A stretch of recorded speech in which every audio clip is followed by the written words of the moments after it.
Assalamualaikum warahmatullahi wabarakatuh. Selamat sore, perkenalkan kami dari kelompok 7 mata kuliah akuntansi perpajakan yang akan mewawancarai salah satu narasumber tamatan Politeknik Negeri Medan di tahun 2019 dengan tema PBB, retribusi, dan BPHTB. Perkenalkan, saya sendiri, Luisa Giska Simamora sebagai moderator. Saya Tuti Nasari sebagai editor.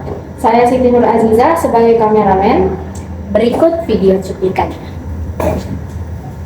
A few moments later. Hai teman-teman, selamat sore. Perkenalkan, nama saya Luisa Giska Simamora sebagai moderator di kelompok 7 mata kuliah perpajakan. Pada saat ini, saya akan mewawancarai salah satu alumni Politeknik Negeri Medan kita, jurusan akuntansi yang lulus pada tahun 2019. Ikutin yuk kelanjutannya. Hai Kak, selamat sore. Perkenalkan, saya Luisa Simamora sebagai moderator dari kelompok 7. Kami ingin mewawancarai Kak dari mata kuliah perpajakan. Sebelumnya boleh izin perkenalan diri dulu Kak? Boleh. Ya, selamat sore juga Luisa. Sore, Kak. Perkenalkan, nama kakak Sylvia Handayani, kakak alumni Polmek jurusan akuntansi prodi perbankan, alumni tahun 2019. Oke, baik Kak. Saya ingin bertanya Kak, sudah punya NPWP Kak sebelumnya? Belum pernah.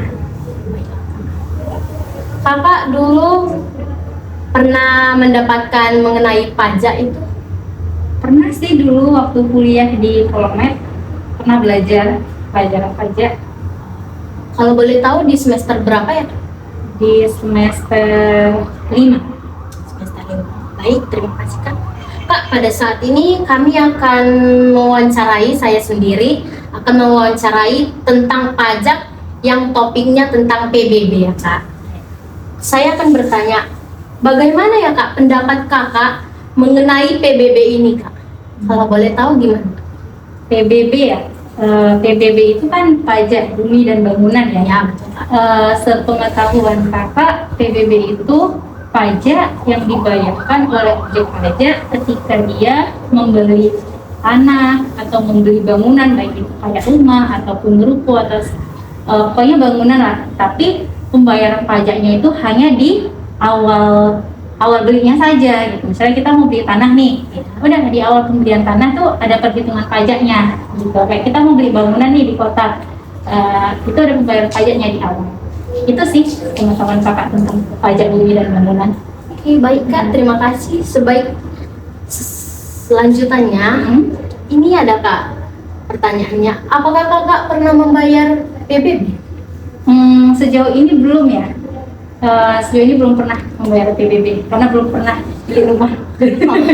Belum pernah beli rumah dan tanah juga. Semoga ya Kak.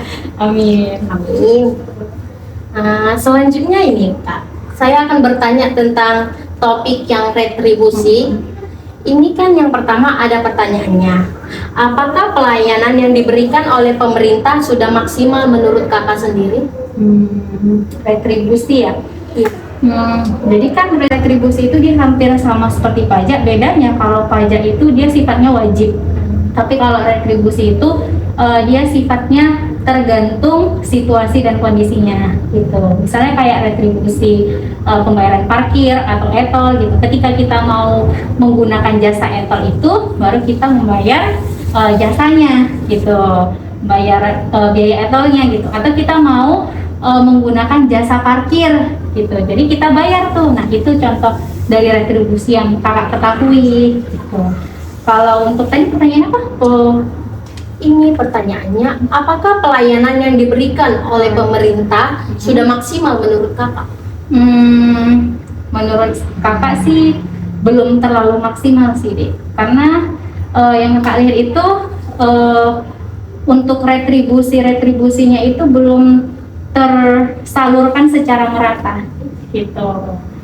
Kayak parkir aja tuh ya, parkir itu hanya di beberapa tempat saja yang memang dia itu benar-benar jenis retribusi dari pemerintah gitu. Di beberapa tempat yang lain parkir itu seperti kayak pungli karena tidak ada perintah langsung dari pemerintah bahwa tempat itu diwajibkan membayar parkir.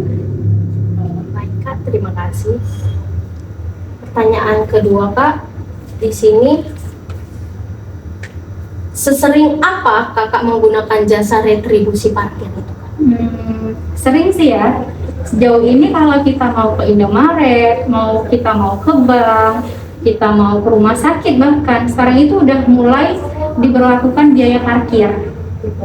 Tapi kalau seperti rumah sakit itu jelas ya parkirnya memang dikhususkan untuk biaya parkir. Tapi kalau untuk Indomaret ataupun bank itu terkadang kakak rasa menurut kakak tidak terlalu jelas fungsi retribusinya di situ.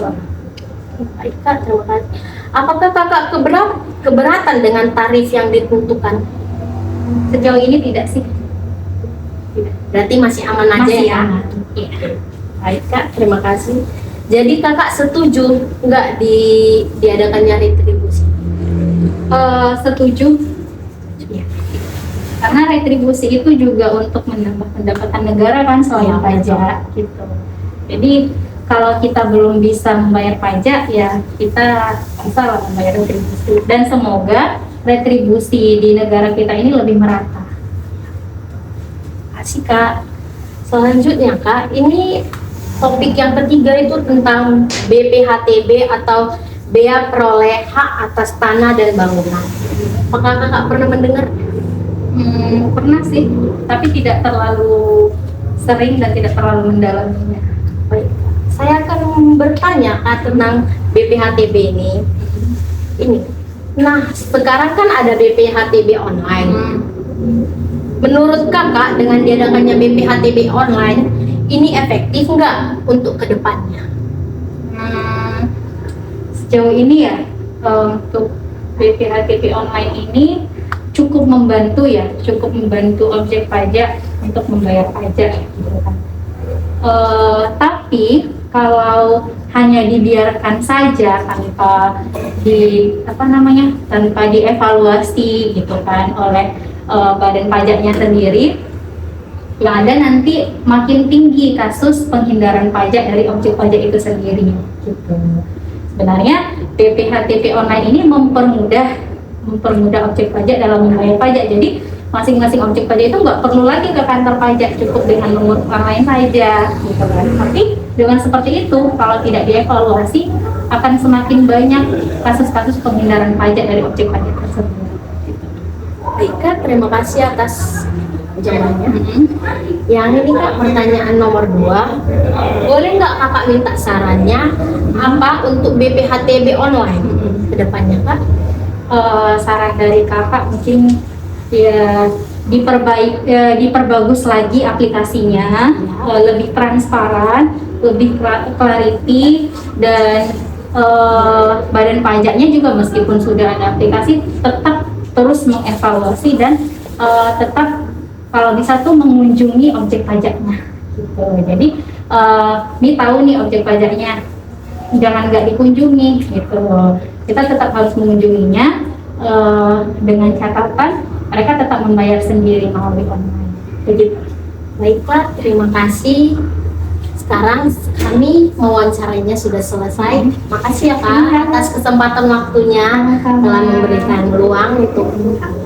Oke, Terima kasih.